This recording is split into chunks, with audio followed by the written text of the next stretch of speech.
Coming up next on Bridgewater this week, we remember and pray for those veterans who have died. Residents remember our nation's heroes. Students get a taste of local government. And high school seniors are recognized for their achievements.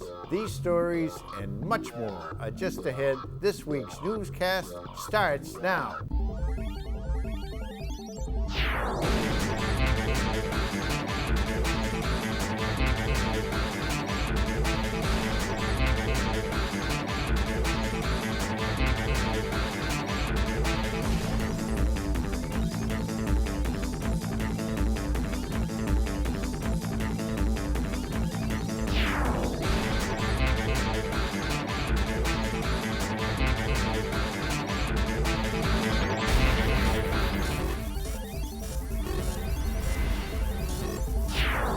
Thank you for joining us on this May 31st edition of the program. I'm John Myers. And he's not.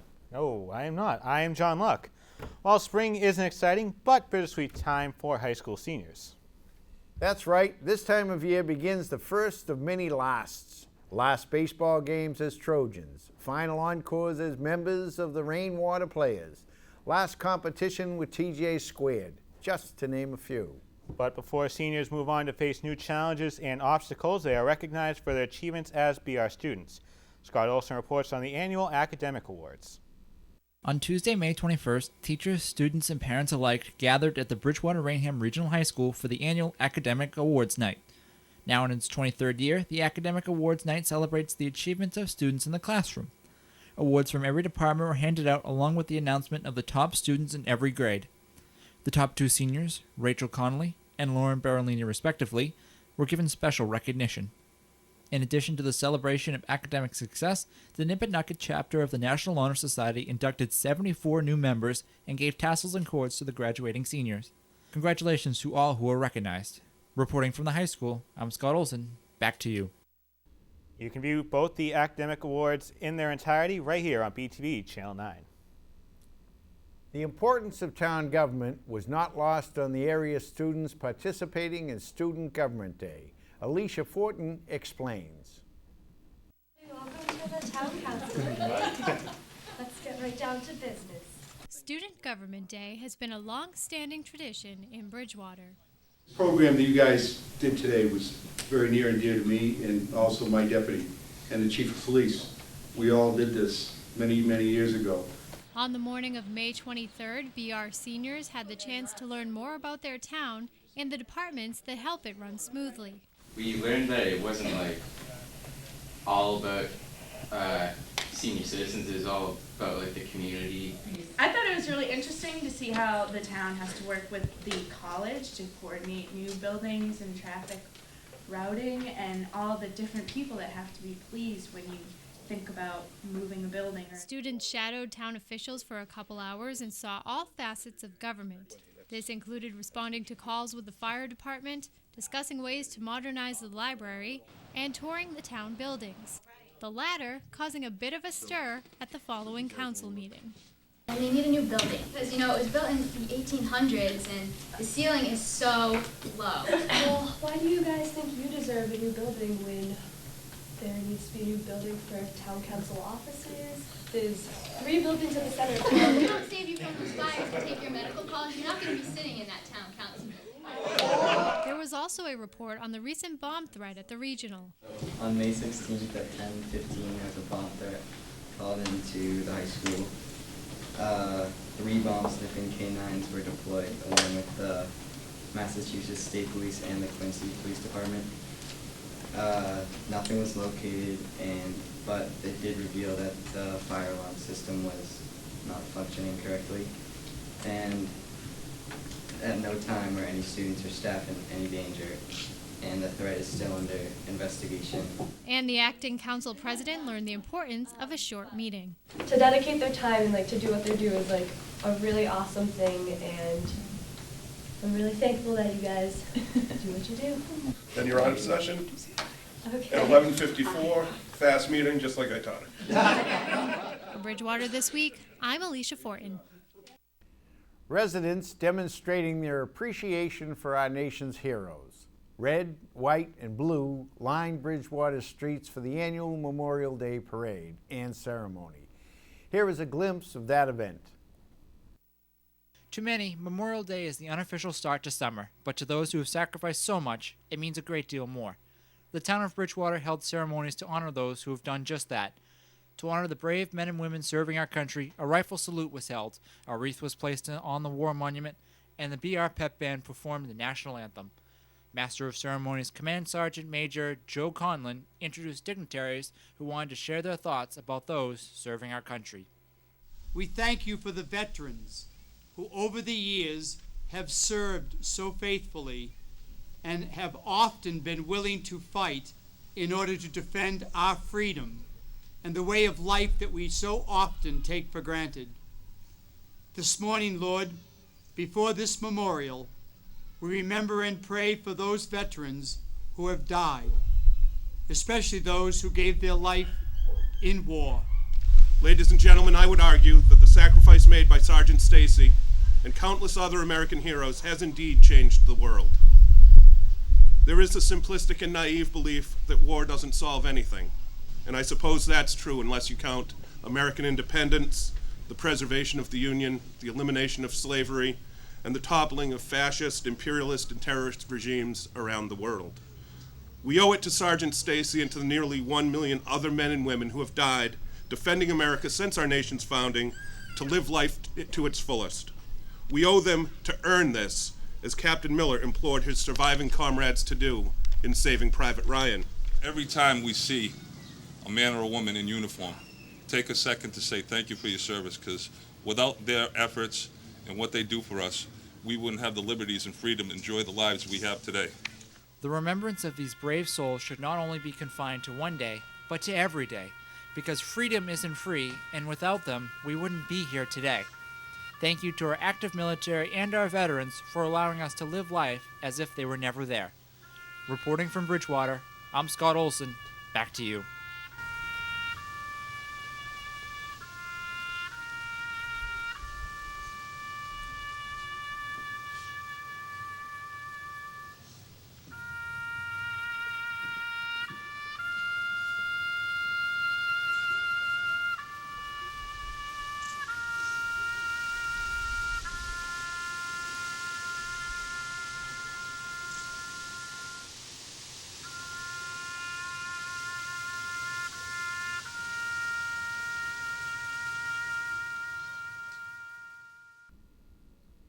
While financial difficulties have put the future of Southbrook Academy into a state of flux, the show went on. Students from both Joyful Learning and Southbrook Academy sang their hearts out at the annual spring concert.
Southbrook Academy declared they were in financial trouble earlier this month. An action committee was then formed to look at the plausibility of changing the school to a nonprofit.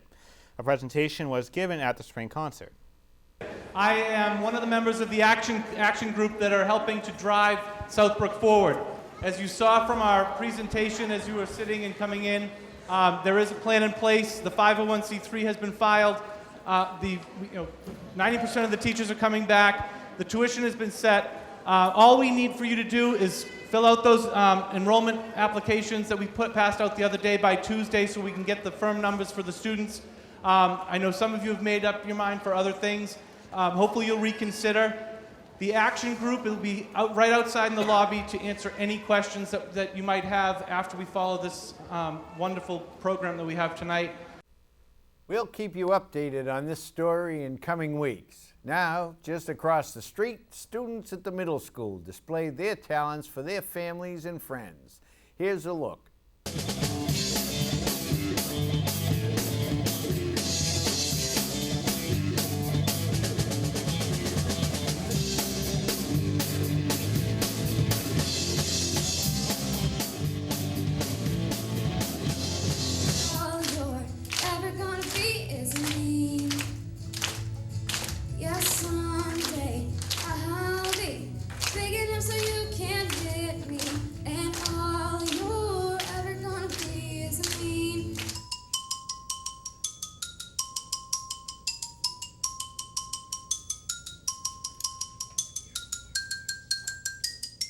Sing us a song and the piano man. Sing us a song tonight. Well, we're all in the mood for memory, and you got us feeling alright. It's the heart afraid of breaking that never learns to dance. The dream, afraid of waking. Just give me a reason, just a little bit's enough. Just a second, we're not broken, just met, and we can learn to love again. It's in the stars, it's been written in the scars on our hearts. We're not broken, just met, and we can learn to love again. When we return, a much-anticipated project opens just in time for summer. And the class of 2013 embarks on a new chapter in their lives. We'll be right back.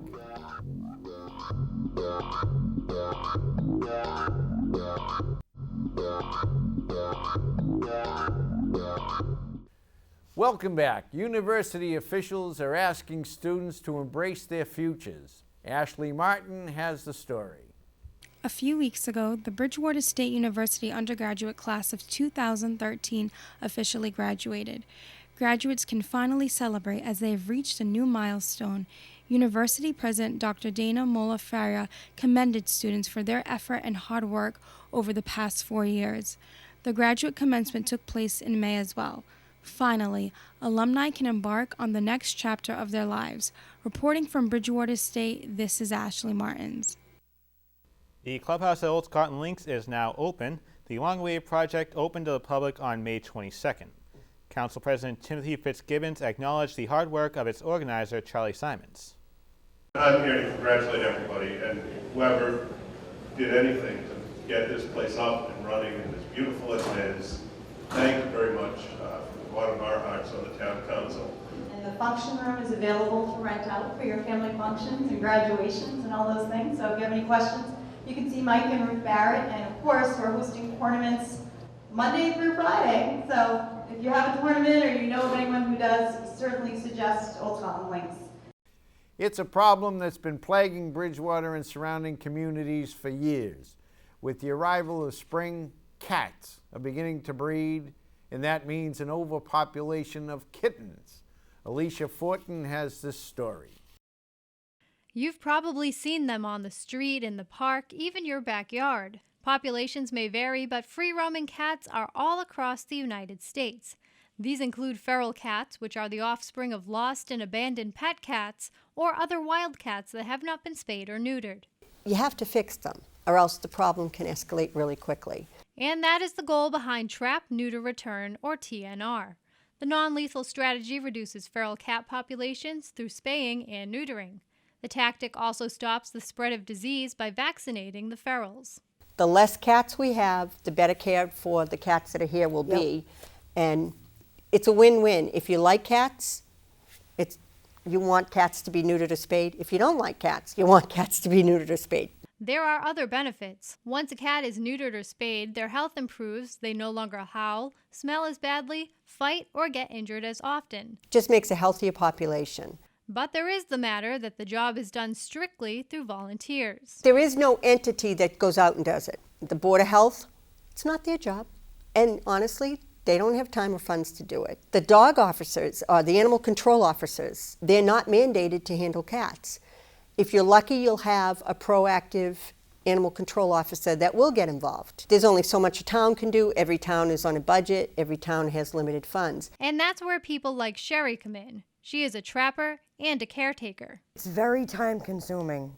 Yeah. But it is well worth it. I feel so good about myself that this cat's going to be taken care of. Even though I have to re-release it. It can be intimidating to do it first, but once you do it, it's very easy to do.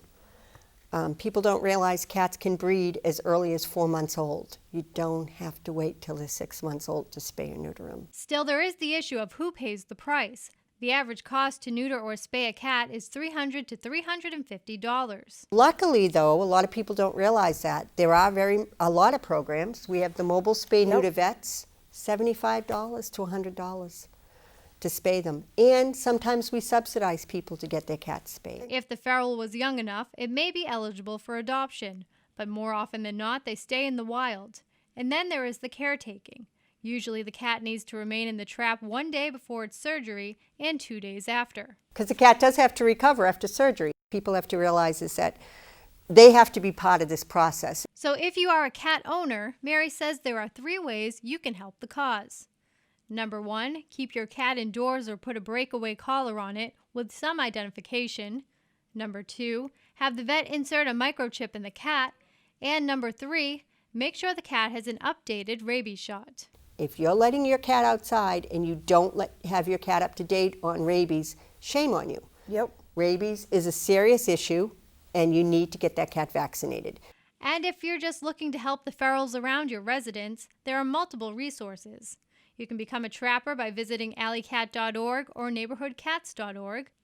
To have a cat spayed or neutered, visit SouthshoreHumaneSociety.org and click on programs for a list of mobile clinics. It's a process. It's not like a real quick thing, and there's a lot of components to it. The more you do, the closer you get to the head of the line for getting help, and that's basically our philosophy. For Bridgewater This Week, I'm Alicia Fortin. Enrollment is now open for a popular summer program Jeff Fowler tells us all about in this interview with the coordinators behind Arts for Youth. It's a multi-arts camp, and so there's music, drama, dance, visual arts, there's sports, there's gymnastics. What art form did I leave out? Oh, and creative computing as Very well. popular. So that's really a creative writing and sort of a graphic design class that the kids can take.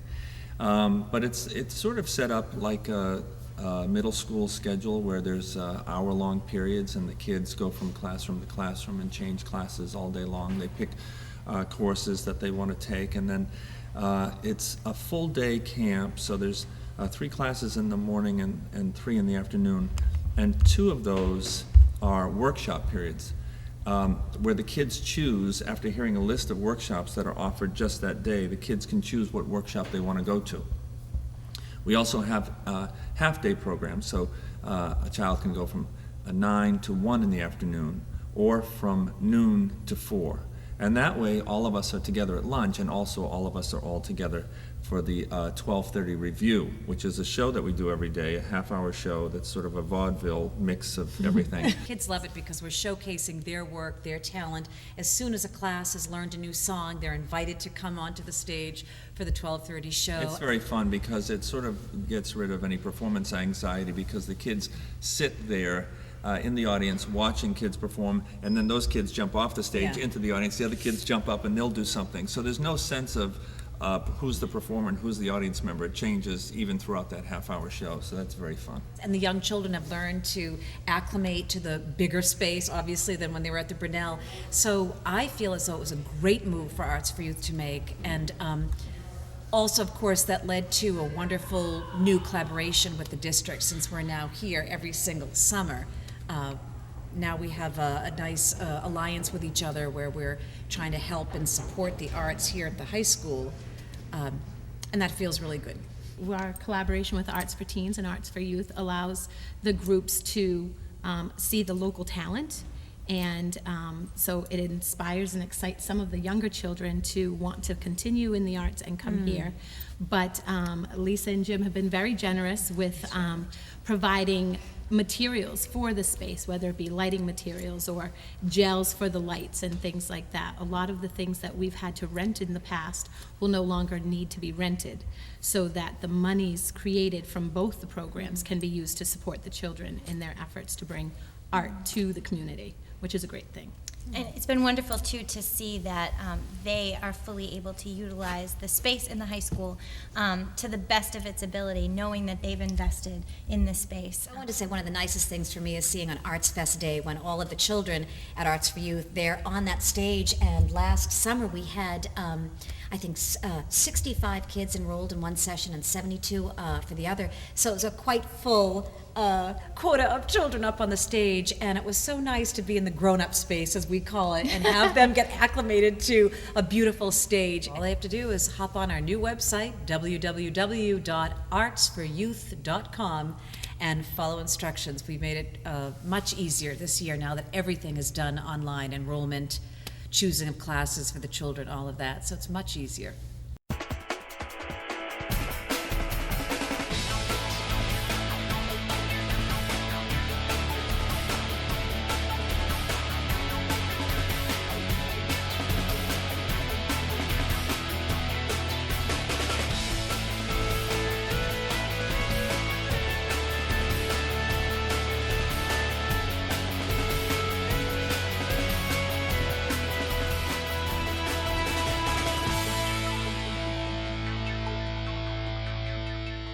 The BR Trojans are the only team playing in town after the BSU Bears' early exits. The baseball and softball teams could be playing well into the month of June. Starting off with baseball, who have gotten to where they are due to their pitching. Andrew Noviello leads the team in ERA at 0.68 while going 3-1 over 31 innings, while Jack Connolly is second on the Trojans pitching staff in ERA at 1.96, striking out 55 and going 5-1. Meanwhile, on the offensive side for the Trojans, Tyler Carey leads the team with a .435 batting average to go along with 3 home runs and 12 runs batted in. Joe Friede has 5 home runs and 22 ribbies to go along with that. On May 22nd, the Trojans beat the Marshfield Rams 6-3. Noviello got the start going the distance, allowing 4 hits while striking out 16 batters. In the regular season finale for BR, they took on Hingham for the second time in 2013, and much like the first meeting between the two teams, BR fell to the opposition by a score of 6-2. BR committed 7 errors, however the pitching staff did continue their ways, striking out 15 batters. The Trojans' first tournament game will take place on the 31st against the Blue Bombardiers of Attleboro, with the winner of that one taking on the winner of Braintree and Marshfield. Turning to the softball team now, really there isn't any way to describe this team that hasn't been used yet. Offensively, defensively sound, dominant pitching, outscoring their opponents by a combined score of 164-10. And you can add another 12 runs to that as BR rolled over Marshfield 12-0. Sarah Dawson got the start, allowing 1 hit while walking 1 and striking out 15 in her 11th shutout of the season. The Trojans capped off a perfect regular season at 20-0, winning their closest game of the season against Weymouth 4-2. Dawson also got her 20th victory of the season, allowing 2 hits. Maddie Shaw hit her 5th home run of the season, finishing the game just a triple shy of the cycle. Looking at the softball team offensively and pitching, Maddie Shaw leads the team with a .649 batting average with 5 home runs. Chelsea Correa has a .552 batting average with 22 runs batted in. The Lady Trojans obviously advanced to the MIAA tournament as the top seed, facing the play-in winner of Dighton, Rehoboth, and Walpole, and the winner of that first-round Trojans matchup will take on either Taunton or North Attleboro. The Boston Bruins advanced to the Eastern Conference Finals for the second time over the past 3 seasons, as they will be taking on the Pittsburgh Penguins. We previewed the matchup on Out of Bounds. Now the Bruins will take on the number 1 seed in the Eastern Conference, Pittsburgh Penguins, after the Penguins just annihilated the Ottawa Senators. And I think that this is really the first real test for the Bruins this postseason. They took on a Toronto team who I don't think was ready for, a playoff matchup just yet. Maybe they're a couple of years short.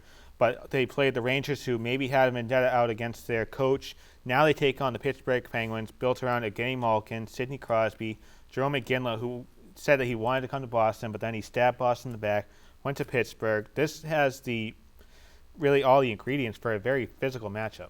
Yeah, and that's going to be the key for the Bruins is play physical. I mean, the Penguins are more of that north-south speed, right by you type of team. If the Bruins can play physical, it's going to be hard for Chara to keep up with Crosby. Let's face it. I mean, it was hard for Chara to keep up with Kessel in that Toronto series, and then Rick Nash, more of a physical style player that's not really speedy. That's why he did a much better job against him. So if Chara can get a few hits on Crosby, especially with that broken jaw, I mean, we know Crosby's pretty fragile. I mean, obviously, if you get to take a puck to the jaw, you're going to get broken, but there's just...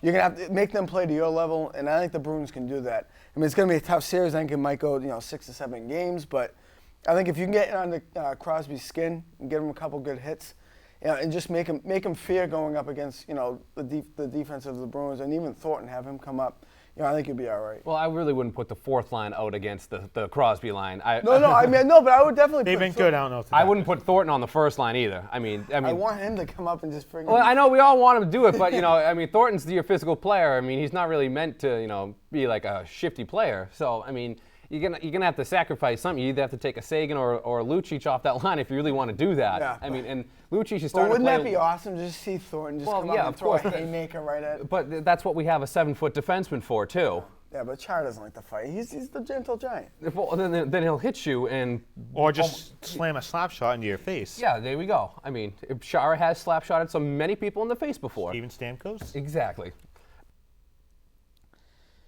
Out of Bounds can be seen here on BTV each and every week at the times listed on your screen, and you can stay updated by liking Out of Bounds on Facebook at BTVOB or following us on Twitter with the Twitter handle at BTVOB. And apparently I like wearing the same shirt and tie on Out of Bounds and in the sports report. Let's look at sports for this week. Well, thanks, John, for a good sports report. We really appreciate that. And now I hear the Trojans are playoff bound. They are, as I mentioned, the baseball team will be taking on Attleboro in the first round. Meanwhile, the softball team will be taking on either Dighton Rehoboth or Walpole. They're waiting for that matchup, but it comes down to starting pitching. And from what the softball team done all season long, I would not be surprised if they make it a long way into the month of June. Now let's take a look at everything happening around town with this week's news and notes.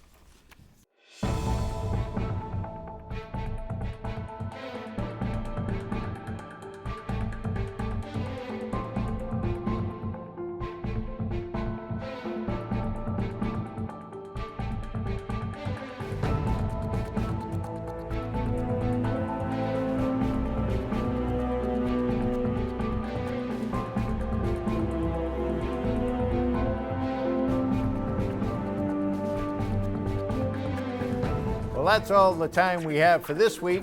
We hope you will join us on June 14th, where we'll have a full recap of the graduation ceremonies around town. Now I'm John Luck. And I'm John Myers. Thank you very much for watching. Also, thank you for the news weenies that are out there that helped us put on the show. And everybody have a safe and happy couple of weeks. Stay out of trouble.